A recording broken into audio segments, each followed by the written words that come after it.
Okay, I'm Laura Wilkins, and we are so pleased to have you joining us today for our speaker series with Jefferson Community and Technical College. This is our Being Human series for fall and spring of 2020 and 2021, and this series is called Darkness and Light.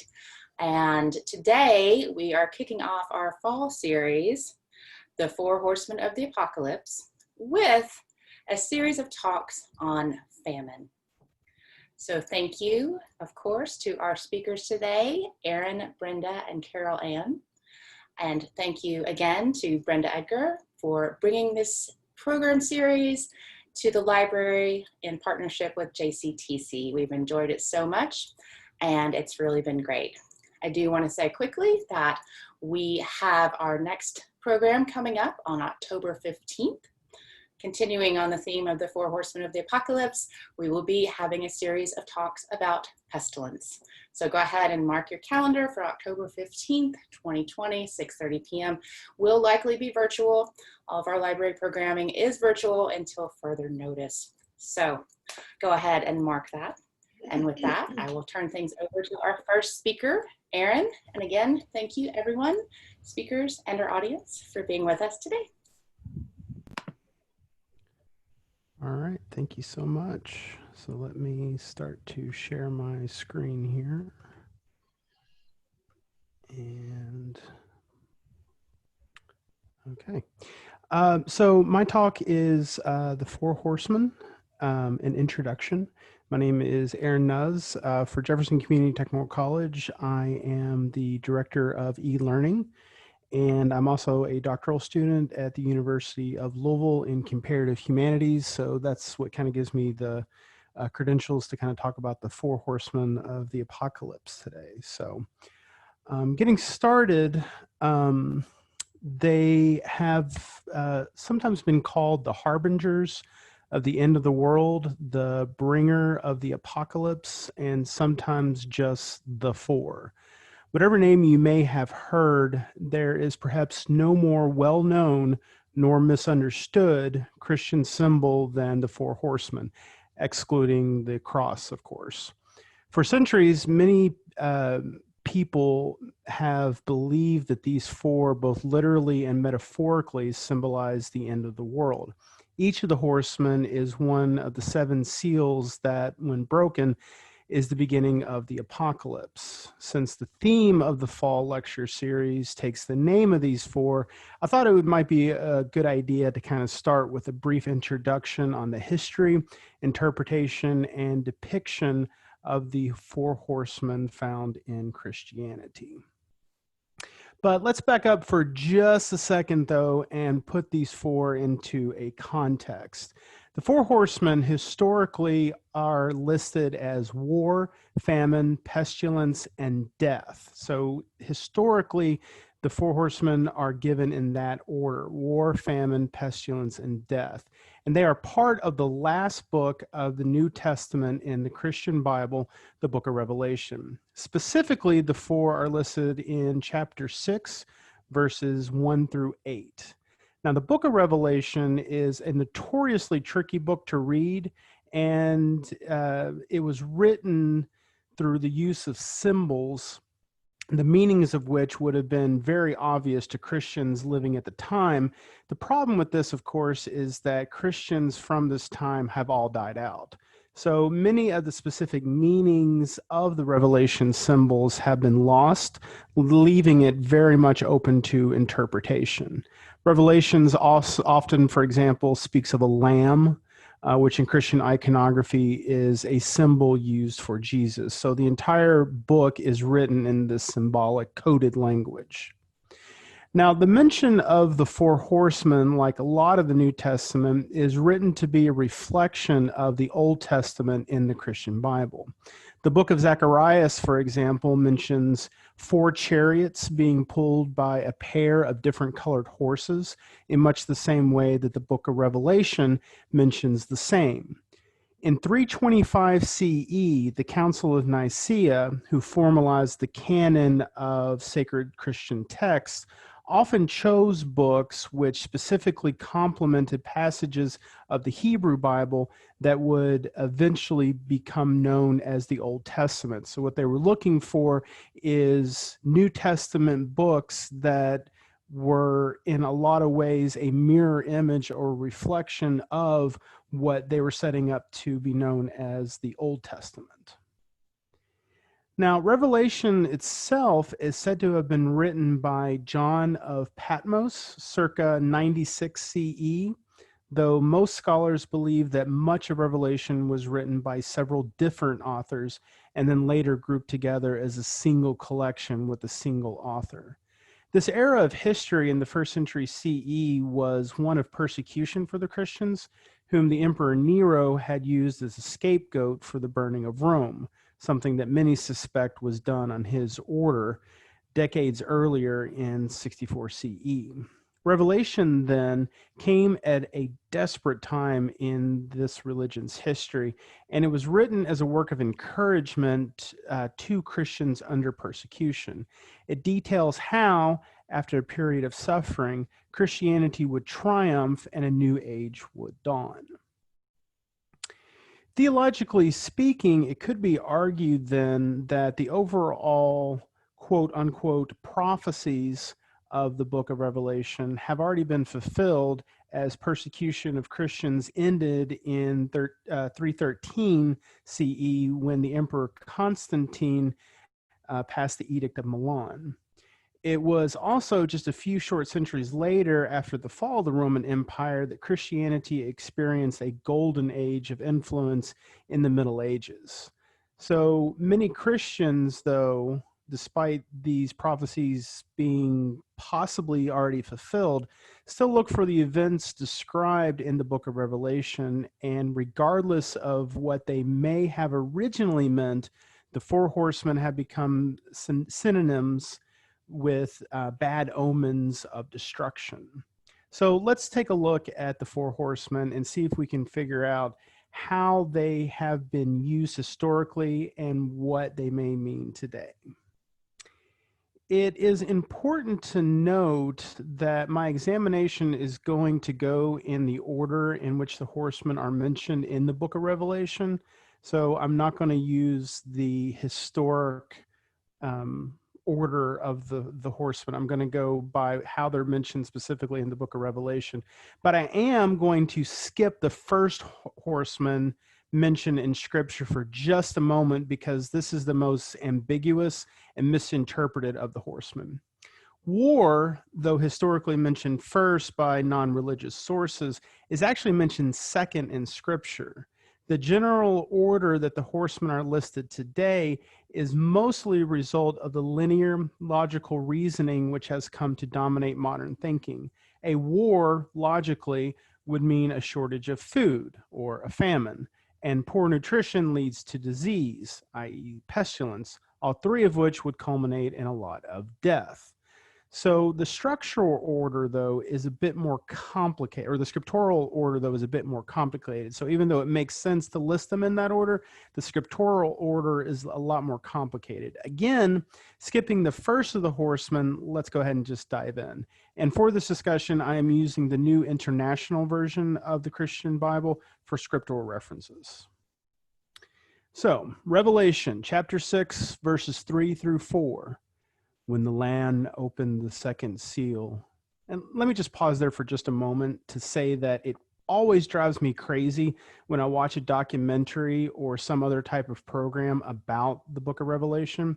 The narrator always uses a deep, slow voice that makes anything sound scary if you read it in that way, like, I love puppies. See how scary that sounds?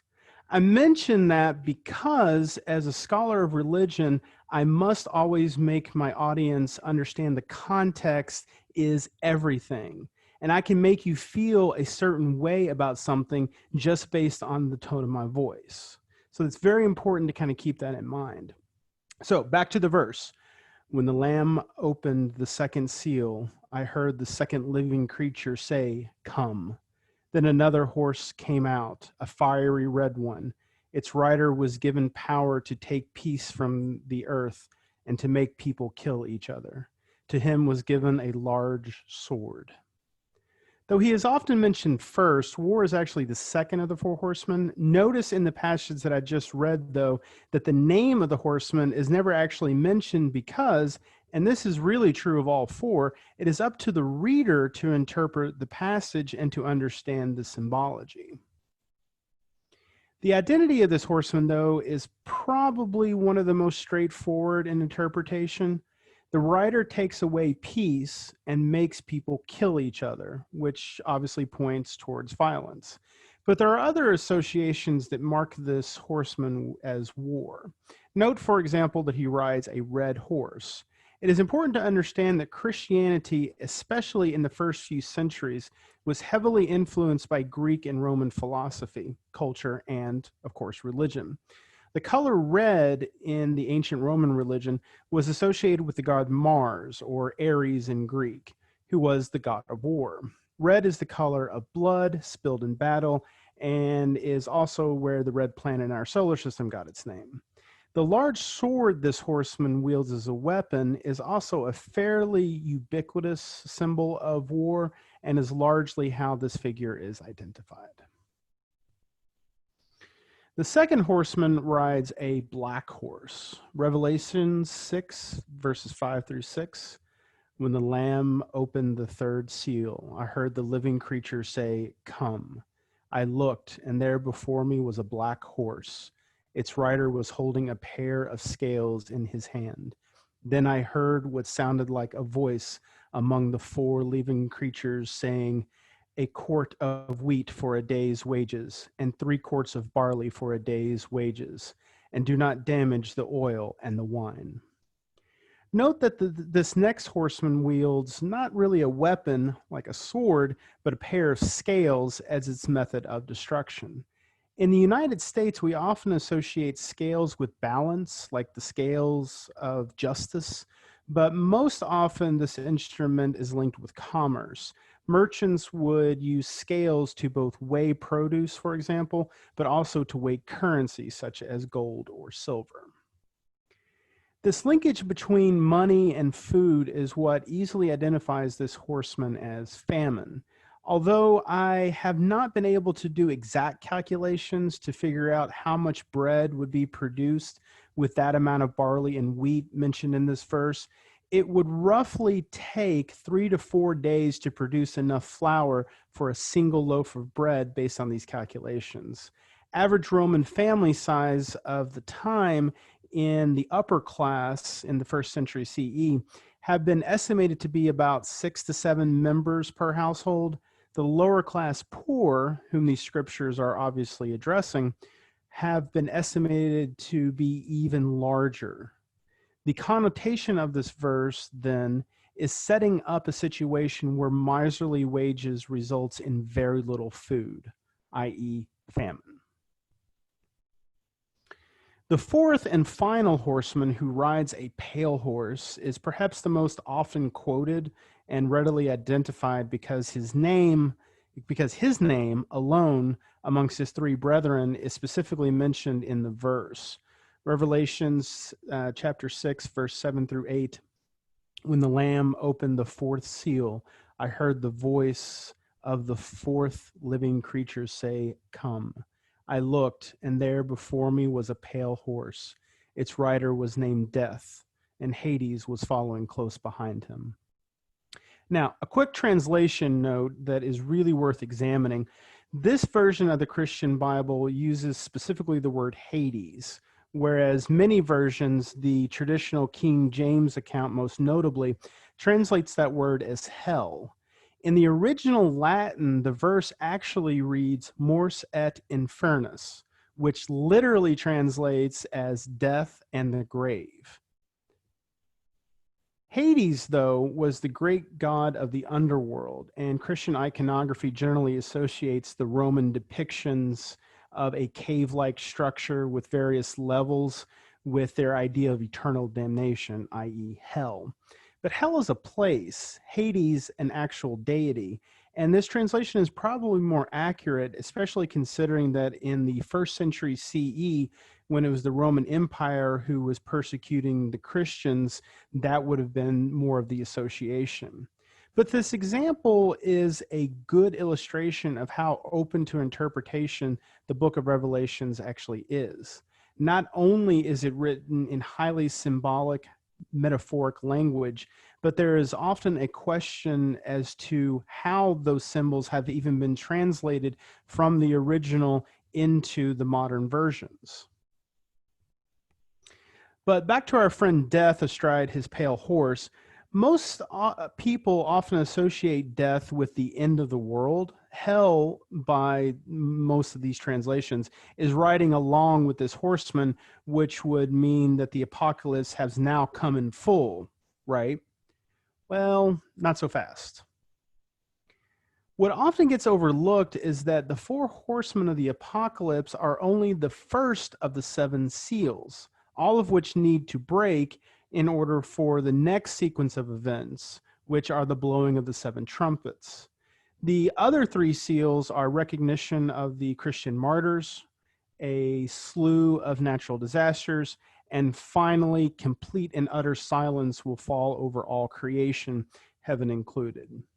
Note the important significance of the number 7. God was said to have made the world in 7 days way back at the beginning in the book of Genesis. It seems only fitting then that the number 7 sort of bookends the Christian Bible from creation to... Wait a minute. What does the book of Revelations actually discuss again? Remember what I said at the beginning. This book was written to bolster the spirits of Christians living under the threat of persecution. It is a story that illustrates the eventual triumph of Christianity, and it was never really meant to deal and detail the end of the world. So hopefully now you have a better understanding of the four horsemen and what they actually mean. And wait a second. I totally did forget to go back and talk about the first horseman, didn't I? Well, all right, if we must, we must. I don't want you to feel like I didn't cover something, so I guess we can go back and look at this most misunderstood and misinterpreted of the four horsemen. Now, keep in mind before I read from the book of Revelation again in my really deep, scary voice, that what you have hopefully learned by now through this presentation, interpretation and context are both key to understanding anything. So, Revelation 6, verse 1 through 2. I watched as the Lamb opened the first of the 7 seals.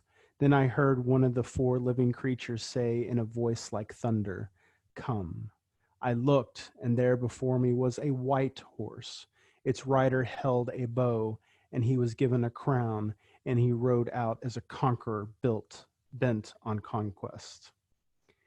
Now, this is the one that is probably hardest to specifically identify and the one which is most often misidentified. Remember that the historical order of the horsemen is war, famine, pestilence, and death. Death seems to be the only one that keeps his correct order from biblical verse to historic order, and pestilence, strictly speaking, is not a true horseman of the apocalypse. So who exactly is this rider of a white horse? Although popular culture has most often listed the Antichrist as associated with those not exactly part of the horsemen, many biblical scholars actually identify this first horseman as the Antichrist specifically. Other interpretations have simply listed him as a conqueror or a herald of the other 3, but most often he is identified as the anti or polar opposite of the Lamb, i.e. Jesus. So then where did pestilence exactly come from? The Revelations chapter 6, verse 8 that I read to you earlier, the one about death, well, I actually didn't read the whole verse. The part actually that I left out ends with a vague description of all 4 horsemen. So going back to chapter 6, verse 8, to finish out our quote, they were given power over a fourth of the earth to kill by sword, famine, and plague, and by the wild beasts of the earth. The sword is obviously a reference to war. Famine is specifically mentioned here, and death was already named just one line before this. So, quote unquote, plague, also known as pestilence, finds his place among the four. This is also how the historic list order became a lot more common. Not only is it logical, as I said before, but it is also the order of the most quoted portion of the book of Revelation. The four horsemen have continued to flourish in the modern zeitgeist, most often serving as a metaphoric omen of coming disaster. If you Google four horsemen, you will notice many news and journal articles that speak of the four horsemen of economic or natural or some other form of disaster. The four, in some form, have become synonymous as predictors of different types of apocalyptic events. Modern popular culture also continues to use these four to create an ominous or cautious tone. You may have heard at least some part of the chapter 6 verses in Revelation in a movie, television show, or even a song. A few notable examples are the 1993 film Tombstone, starring Val Kilmer and Kurt Russell, the season 1 episode entitled Lord John Marbury from the TV show The West Wing, and the 2002 album title song The Man Comes Around by Johnny Cash, all of which quote from the portion of Revelations that deals with the four horsemen, and in each case it is used as a portent symbol. One of the most recent appearances of the four in modern popular culture was the 2019 Amazon series Good Omens. This adaptation of the 1990 novel by the same name, written by Terry Pratchett and Neil Gaiman, the 6-episode miniseries centers around an angel played by Michael Sheen and a demon played by David Tennant, both of whom were exiled from heaven and hell and forced to live on earth since the beginning of time. The climax of the series centers around the two characters trying to keep the Antichrist from summoning the four horsemen of the apocalypse, thus ending the world. Notably, with regard to the four horsemen specifically, in this rendition, pestilence is omitted from the group. Pestilence is said to have retired decades before and had turned over the reins, pun intended, of his position to Pollution, who acts as the third horseman in this series. Though a comedy series specifically, the depiction of these characters were still ominous, and the series itself was boycotted by many Christian groups who felt that this treatment of Scripture was heretical. But that is not to say that modern pop culture has not also dealt with these characters in a much lighter and comedic manner. And just so we can end this talk on a laugh, one of my personal favorite depictions of the four horsemen of the apocalypse comes from the Cartoon Network Adult Swim show Robot Chicken, which is known for its stop-motion animation and off-brand comedy. So let's take a quick little look at how they dealt with the four horsemen.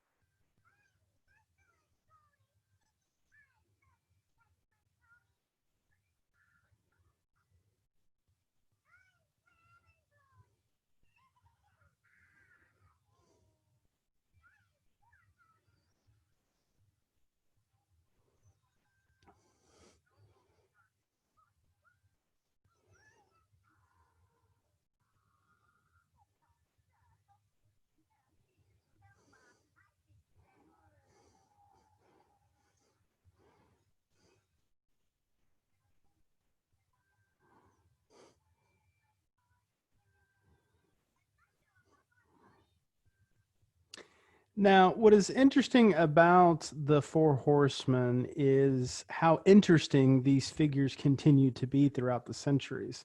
Humanity seems to have a almost grim fascination with them. they have become symbols in their own right, divorced from their religious origins. And because of that, they will likely continue to be reimagined, reinvented, and replicated by human cultures for centuries to come. So with that, I will stop sharing and turn it over to the next talk. Thank you. Okay, so that would be me. And I am going to share my screen, I think. Bear with me a moment.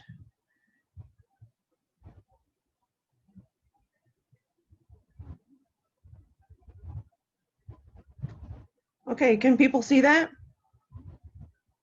Yes. Okay, and people can hear me? Yes. Great, thanks. So we're going to visit with famine tonight. And my talk is going to focus on, well, it's entitled Punishment for Gluttons, if you see what I did there. Kind of a play on the phrase glutton for punishment. And we're going to talk about food and hell as themes that often come together. Throughout history, famine was a perennial threat, whether due to environmental or political upheaval or both. Obviously, as we just saw in Aaron's talk, food scarcity was a chronic issue in biblical times, and it remains so throughout the Middle Ages in Europe. So, although it was a deadly sin, gluttony wouldn't really be much of an issue until the 15th and 16th centuries, when economic changes would result in a whole new world of gastronomic temptations, even as religious changes would cast this cornucopia in a spiritually dangerous light. So tonight we're going to trace the development of the hellscape as imagined by authors and visual artists from the Middle Ages through the Baroque, paying particular attention to the importance of eating and digestion as an essential component of its construction. If fasting helps get you into heaven, what happens to you when you constantly overindulge? And there on the right, we're going to come back to this guy later. So this is just introducing a very bizarre depiction of Satan by Hieronymus Bosch, showing him eating a sinner and excreting two other ones. So just a little foreshadowing there. Hell is mentioned only a handful of times in the Bible, not nearly as often as you would think, where it is described vaguely as a state of darkness, fire, and torment. Satan is mentioned even less in the Bible and is not described at all. Hell would not be described in great detail until the early 14th century. And Aaron has already introduced to us the Divine Comedy by Dante Alighieri of Florence. Dante engineered a hell that consisted of 9 levels into which sinners were sorted depending upon their greatest offenses. And there's a chart for you, diagram of it there on the left. The punishments meted out in each of these levels were designed to be what I'm calling poetically just, sort of a punishment fits the crime sort of thing. Dante describes Satan as having bat wings and 3 faces with which he hungrily crunched sinners. And there's a likeness of him there on the right that's very faithful to the text. Satan appeared in art for the first time in the 6th century AD as a beautiful blue angel. There he is in that mosaic above. Through the Middle Ages, though, he would evolve into a hideous reptilian creature, as seen there on the right. Even before Dante, artists had begun to imagine and depict the landscape of hell. Interestingly, eating and digestion were encoded into the hellscape from the beginning of the genre. In medieval manuscripts, hell is shown as the mouth of a monstrous creature in which a tangled jumble of damned suffer in various tortured positions. Here, hell means being eternally eaten, On Romanesque churches, sculptures often depicted Last Judgment scenes in which the dead are raised from their graves and judged. The righteous are ushered into the golden gates of heaven, while the damned are fed into the mouth of hell, again shown as a monstrous beast and swallowed into a chaotic hell that teems with sadistic demons. Food is not commonly the main subject in medieval art, and its presence is seldom moralistic. Usually you see feasts, which outnumber peasant meals in chronicles, books of hours, and literary scenes. Feasts are excuses to catalog the extravagant lifestyle of the nobility, as seen on the left up there. You also see food in early cookbooks, household guides, and manuals, which are sometimes illustrated with kitchen, garden, or slaughterhouse scenes, as in the removing chicken liver scene from a health manual of the 14th century, Tecuinum Sanitatis. Gluttony, although, as we said, not viewed as a huge problem in the Middle Ages, is one of the 7 deadly sins. As such, it was allegorized as a pig. Thomas Aquinas taught that overeating was a sin and recommended fasting as an antidote. What we're seeing on this slide is quite late. It's actually from the 18th century, but it's a good illustration of the idea that every human heart has the capacity to commit all 7 deadly sins, and each one is represented as a different animal. So there's your answer key there. We are, of course, focusing on the pig, which stands for gluttony, which is down in the lower left-hand area of the diagram. And then also at the bottom of the page, there are all the objects that can lead you into sin. So there's a mirror, which invites vanity, a bagpipe, which can only get you into trouble, obviously, playing cards, and of course, a table set with food and drink, right? Those are sort of morally dangerous, potentially morally dangerous things. In the late 14th century Canterbury Tales, Chaucer's untrustworthy cook is overly fond of food and drink and lives a life of debauchery. His kitchen is so unclean that he has developed open, festering wounds, and he sells old meat to unsuspecting customers, often resulting in food poisoning. This characterization reveals an uneasiness with food and with those whose lives revolve around it. Food is a potential danger to both body and soul. In Dante's Inferno, the first volume of his Divine Comedy, gluttons are punished in the 3rd level of hell by being eaten by Cerberus, the 3-headed dog. In this way, the punishment fits the crime, as those who overate will now themselves be eaten for eternity. I've got a picture here for you, very anachronistic, from the 19th century. Aaron showed us the same scene, Cerberus, as depicted by Gustave Doré, and this is William Blake's treatment of Cerberus, which is another very iconic example. So here's the excerpt from the Divine Comedy, where we learn about what happens to gluttons when they die. Here, monstrous Cerberus, the ravening beast, howls through his triple throats like a mad dog over the spirit sunk in that foul paste. His eyes are red, his beard is greased with phlegm, his belly is swollen, and his hands are claws to rip the wretches and flay and mangle them.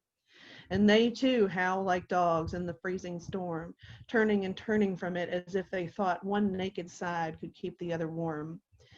And funnily enough, Dante runs into somebody he knows among the gluttons, and this guy says, "Your citizens nicknamed me Chaco, the hog. Gluttony was my offense, and for it I lie here rotting like a swollen log."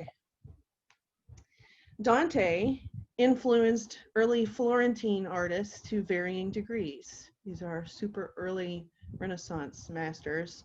In the early 14th century, Enrico Scrovegni, a wealthy moneylender, commissioned the Florentine Giotto di Bondone to paint a grand fresco cycle for his Arena Chapel in Padua.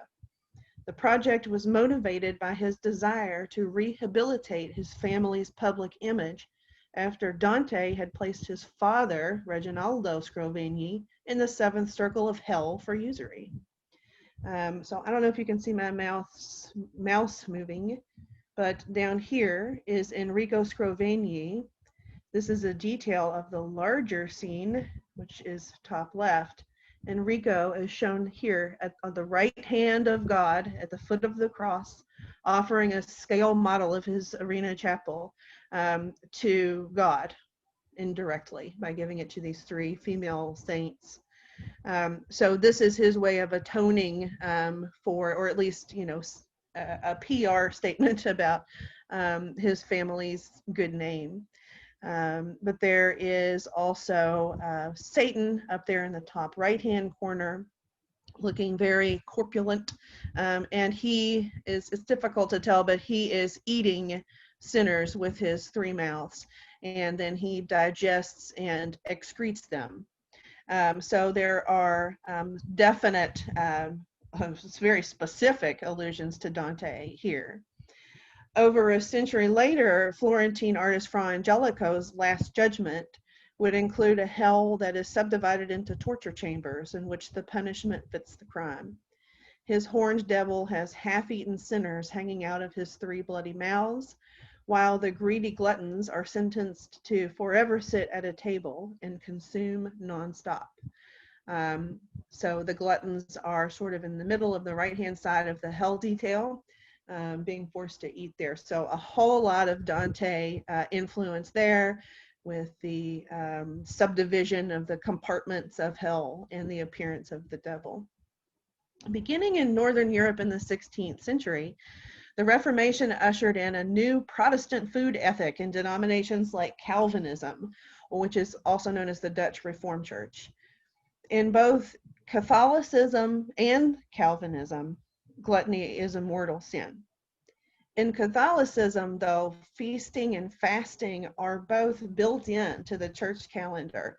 So culturally, there is room for both in the Catholic tradition, Carnival and Lent. In Dutch Reformed culture, excess of all kinds was shunned, both feasting and fasting. So moderation and restraint were the ideal, and just happened to be especially difficult in a culture that had such profuse culinary riches, which we will talk more about in a second.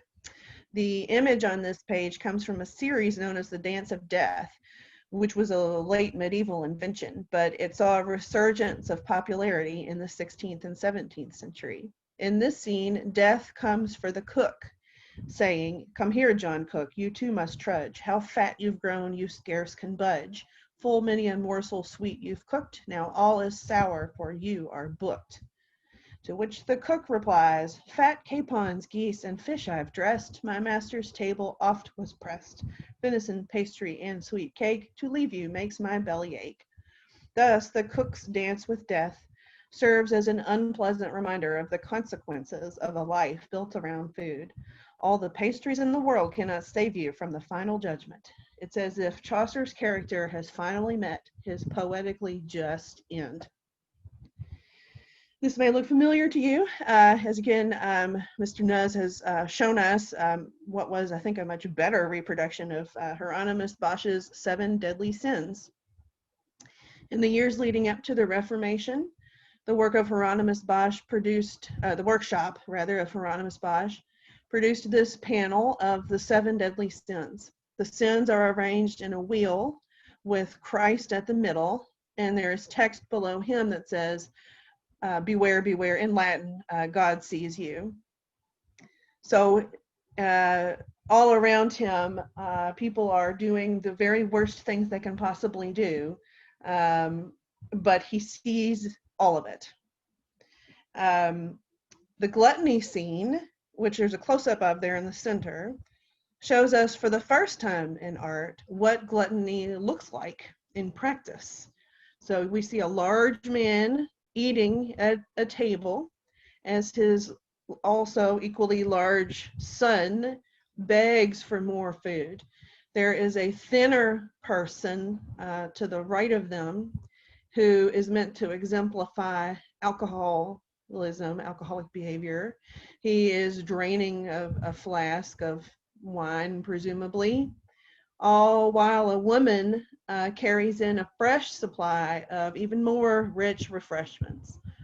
Notice that their house is a dangerous mess because everyone is paying attention only to eating and drinking. So there's a crutch on the floor to suggest gout or another disease associated with overindulgence. The four corner scenes show the so-called four last things, which are death, judgment, heaven, and hell. And in the hell scene, which is on the right, we see a glutton seated at a table in that red tent back there. Again, being forced by demons to eat live snakes, toads, and lizards. So it's interesting how Dante imagined sort of an opposite ending for his gluttons, where they would be eaten. A lot of times in art, they are forced to eat.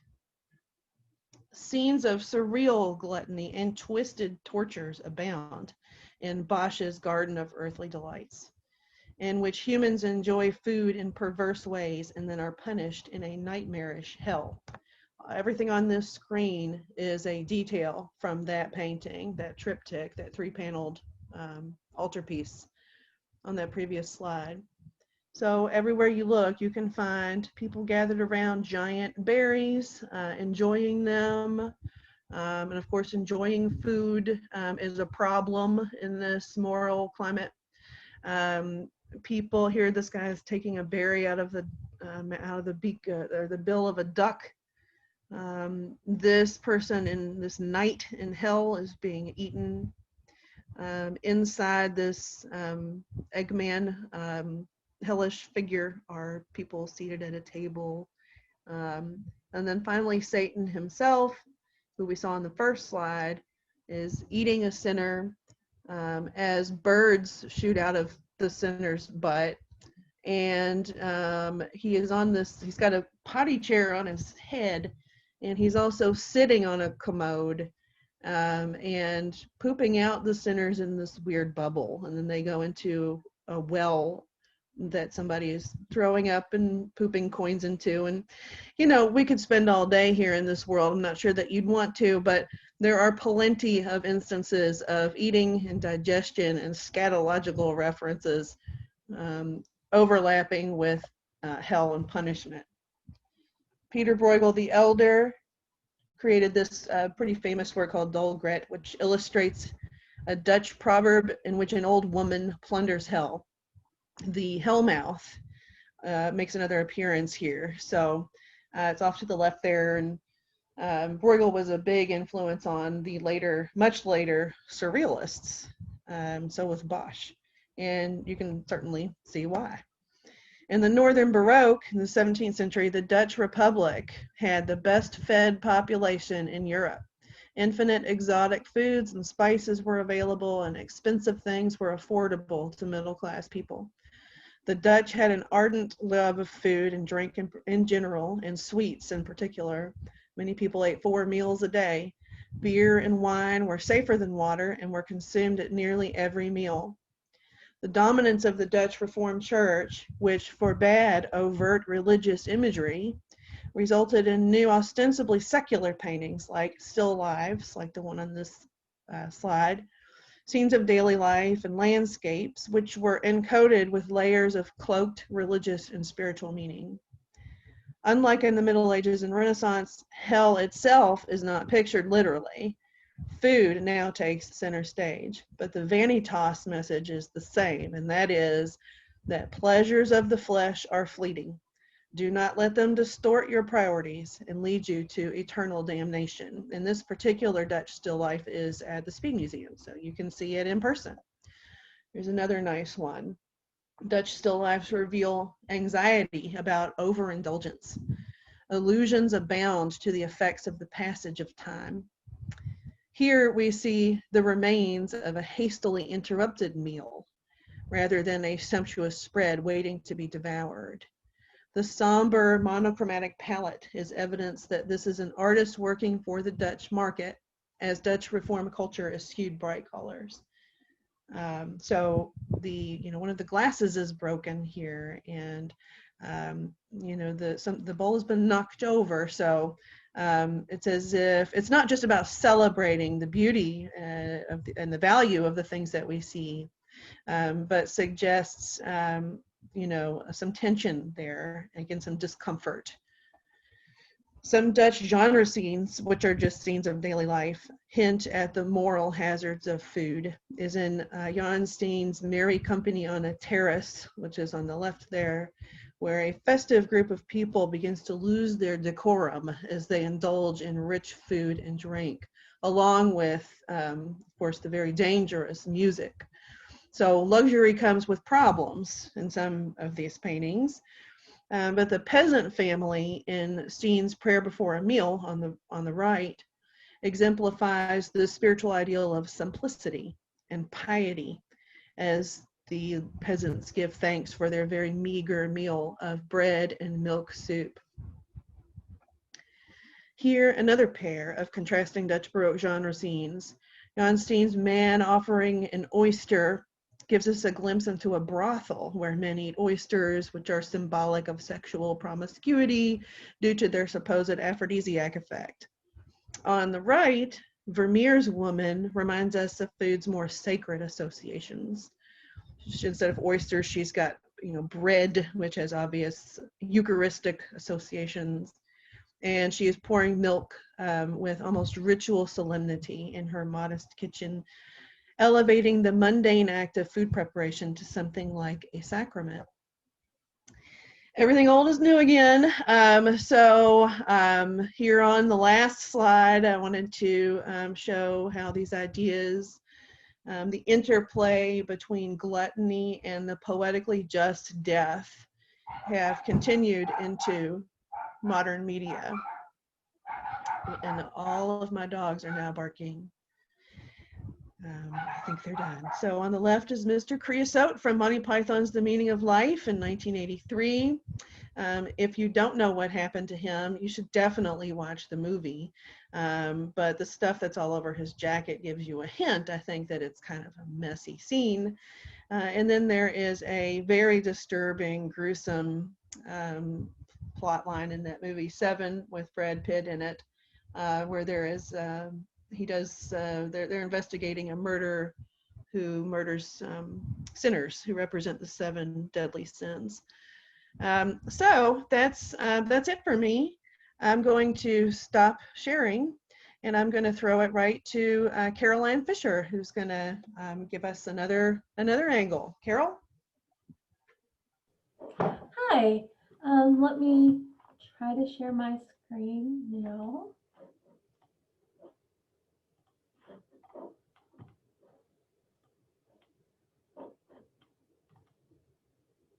There we go. Oh, it's not loaded. Okay. Hi, I'm Caroline Fischer, and I teach English at Jefferson Community and Technical College. I'm going to take it in a much nerdier direction than the previous two and discuss the themes of feast and famine, both literal and figurative, in the character of Dean Winchester from the CW television series Supernatural. Supernatural is the longest running sci-fi or horror themed television series in United States history, currently in the midst of its 15th and final season. It was scheduled to have ended a couple months ago, but thanks to the pandemic, it's still going. In a nutshell, it's about 2 brothers, Dean and Sam Winchester, and their angel companion, Castiel. They travel the country in an inherited 1967 Chevy Impala, hunting ghosts, monsters, demons, angels gone rogue, Lucifer, even God himself at one point, and the 4 horsemen, which will lead us into today's conversation. However, even with all of the monsters and supernatural things, at its heart, it's really about family and bonds. Originally, the show was primarily Sam's story, but as the series has continued, Dean has shown the most character growth and progression. Dean is the oldest brother. He's the son of John and Mary Winchester. Mary was killed by a demon when Dean was 4 and Sam was an infant. And with her, she takes the peace and love from her family. John, their father, becomes one-sided in his grief, swearing vengeance for his wife, and raises his sons to hunt monsters alongside him, seeking the demon that killed Mary.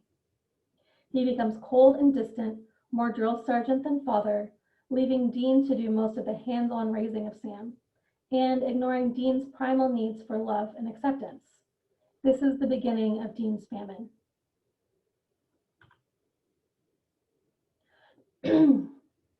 The Four Horsemen make their debut in season 5 of Supernatural as part of a larger plot arc as the brothers and fellow hunters and some angels try to stop the apocalypse.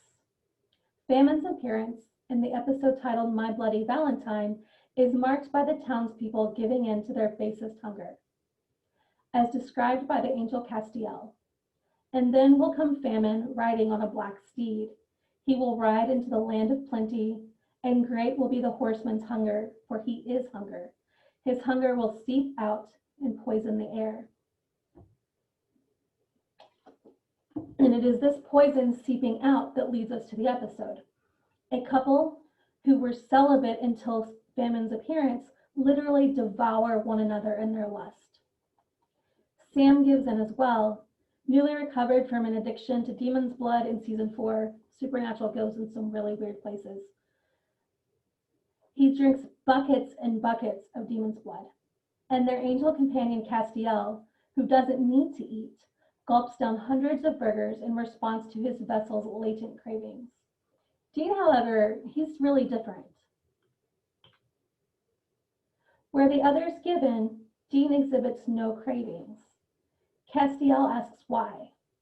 Where is your hunger? Slowly but surely, everyone in this town is falling prey to famine, but so far, you seem unaffected. And Dean responds, hey, when I want a drink, I drink. When I want sex, I go get it. The same goes for a sandwich or a fight. And Cass says, so you're saying you're just really well adjusted? And Dean kind of smirks and says, God, no, I'm just well fed.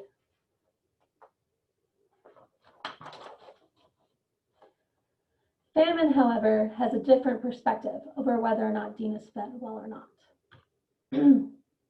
Famine knows that Dean is actually not well fed at all. He knows that deep down, Dean hungers for what he cannot have, as seen in this short clip.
So let's dive deep down into the psyche of Dean Winchester, into his famine. I'm going to examine this famine through the horseman's own lens: hunger of body or physical needs, and hunger of soul or psychological and spiritual needs. Let's begin with our typical definition of hunger: hunger for food. Dean's appetite is both simple and limitless. He survives off of fast food, burgers, bacon, breakfast food, and especially pie. He craves the same foods he had as a child, either cooked simply by his mother or bought on the road by his father when his father remembered to feed his sons. He's never grown beyond these simple cravings and desires, except for one thing. Very few episodes go by without him having an alcoholic drink in his hand at some point. You can see here, this is just a quick smattering of photos and screenshots from the show of Dean and his love of food.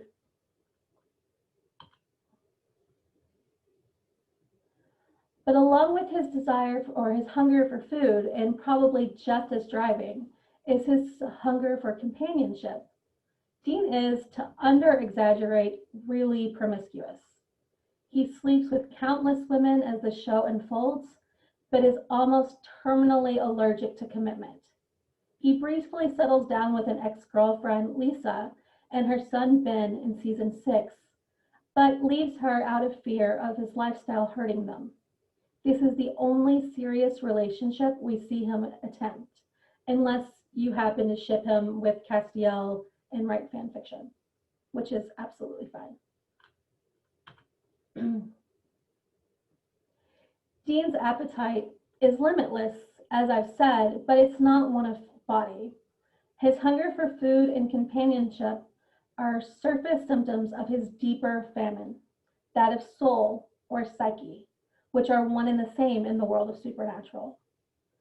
Let's reflect back to the season 5 episode with Famine, where Famine tells him, "You're not hungry, Dean, because inside you're already dead." This is when we see Dean falter, afraid that Famine has picked up on something true about him. But he hasn't. Dean isn't actually dead inside. Instead, he's just hungry. He's the result of a little boy whose needs were never met, and his famine of the soul results from this.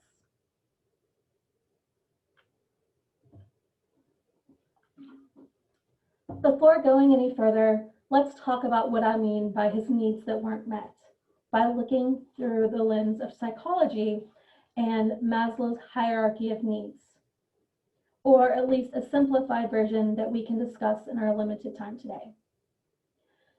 Maslow's hierarchy basically says that needs at the bottom of the pyramid, these physiological needs of food, water, warmth, and rest, and then safety needs of security and safety, these basic needs, must be satisfied for higher needs, psychological needs with belongingness and love, or with esteem, and definitely before any sort of self-actualization can be met.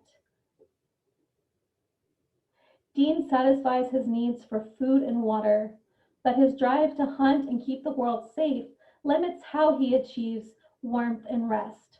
They often sleep on the road in random motels, sometimes actually inside of their Impala until season 8 when they discover their bunker.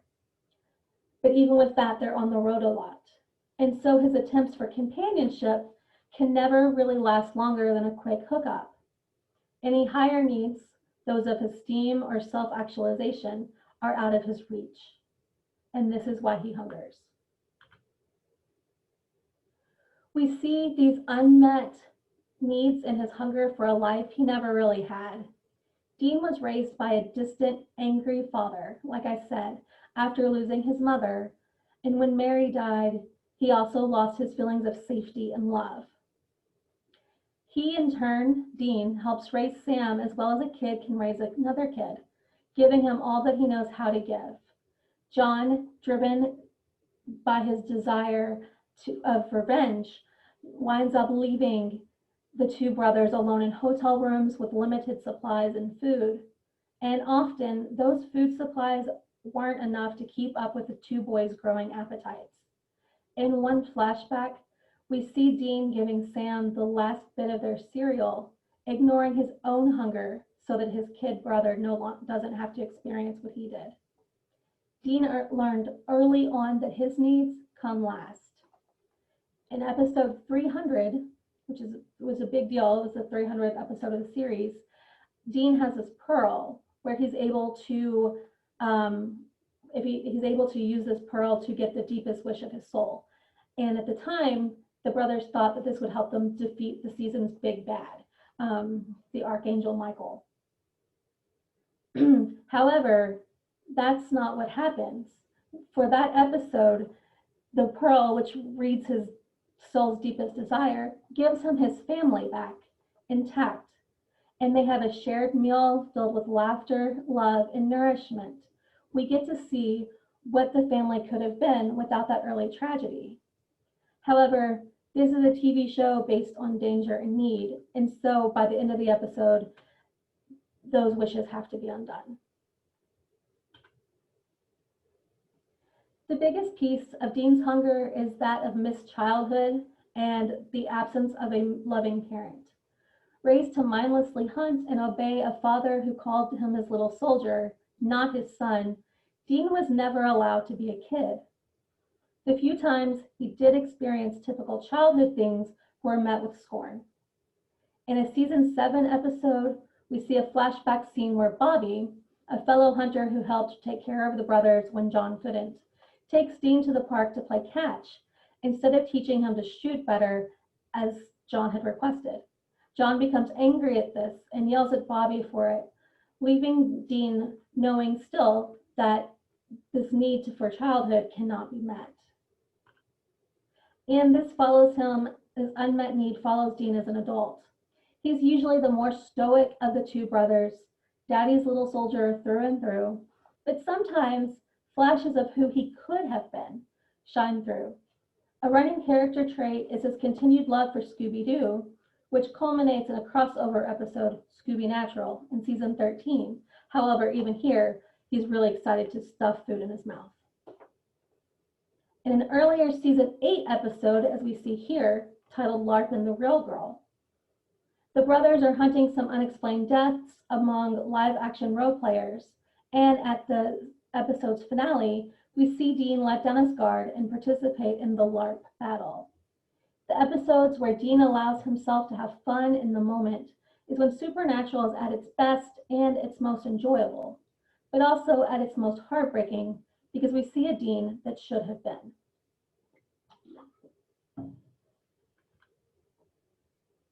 The biggest needs of Dean's that were never met are psychological, especially his need to feel accomplishment and for his father to approve of him.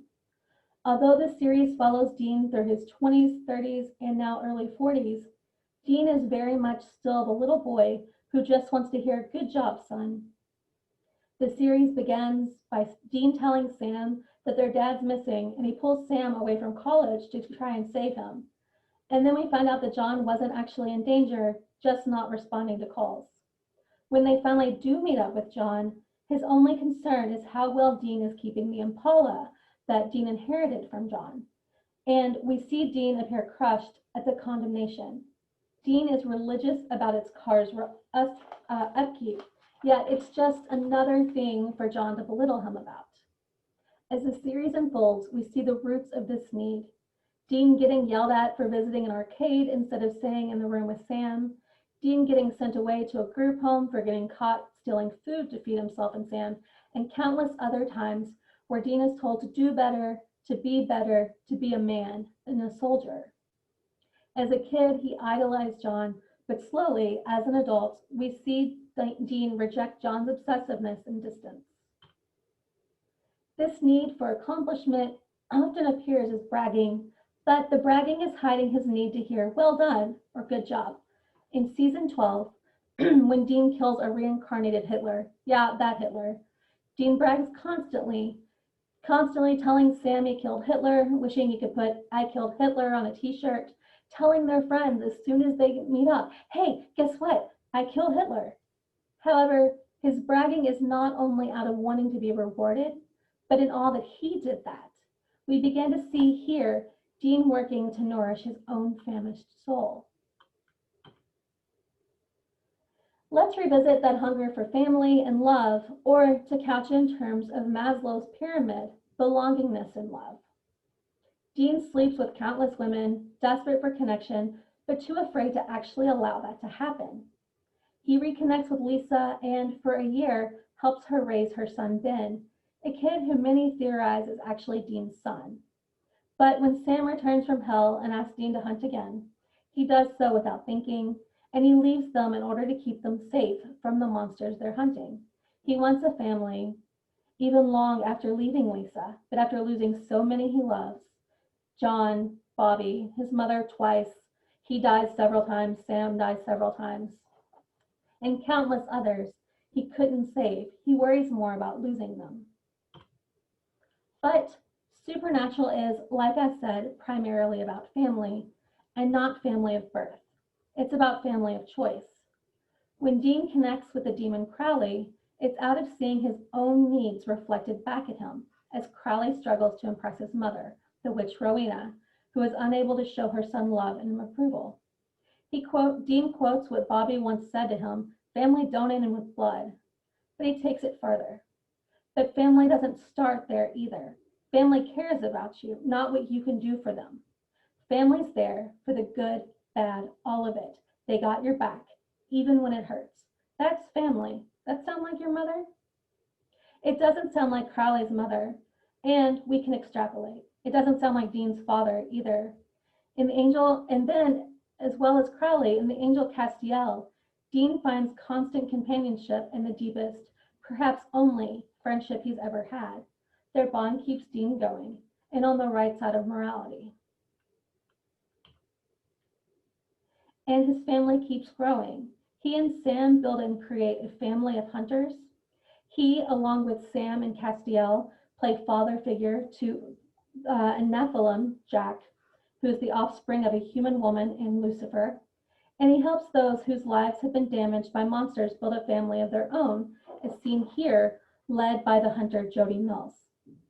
He's loved and lost so many, but slowly, over time, his need for belongingness and love are filled. And slowly, over time, he allows himself to feel the love of a family and starts to end his own famine. When Chuck, God, tries to command Dean to kill Jack, this is here, the Nephilim, torn between losing a member of his family or saving the world because he knows Chuck will end the world if he disobeys, Dean chooses family. And then he fights to stop the end of the world too, which is where we currently are. At the end, as the end of the series looms, Dean is still Dean. He still loves burgers and pie and sex. He still wants to kill monsters and go down fighting, but he's no longer dead inside, and he's no longer suffering from famine. The end of season 5, the originally intended season finale or series finale, has this narration. Up against good, evil, angels, devils, destiny, and God himself, they made their choice. They chose family. And well, isn't that kind of the whole point? It is the whole point. And Dean is still choosing family. He's just not starving for a family now. That's it. Of course, the show still has 7 episodes left, and more may happen in those episodes to make my points here obsolete. But I don't think so. I think that Dean's journey, no matter where he ends up, alive or dead, heaven or hell, purgatory or the empty, or somewhere we haven't even seen yet, is one of growth, of learning how to meet his own needs through the love of those around him, and from famine to satiation. Thank you. I will stop sharing. There we go. Okay, well, thank you so much to Erin and Brenda and Carol Ann as our speakers today. As part of our Being Human Humanities speaker series, in partnership with Jefferson and Community Technical College. Thank you all for being here, our speakers and our audience. And of course, I wanted to remind you that our next Being Human program will be on October 15th on the theme of pestilence. So stay tuned to the library's Facebook page for more information about that program on October 15th. As I said in the introduction, most likely will be virtual, but again, we will keep you posted on the library's Facebook page. So again, thank you, Erin, Brenda, and Carol Ann, and thank you to you at home, and we will see you next time. Thank you.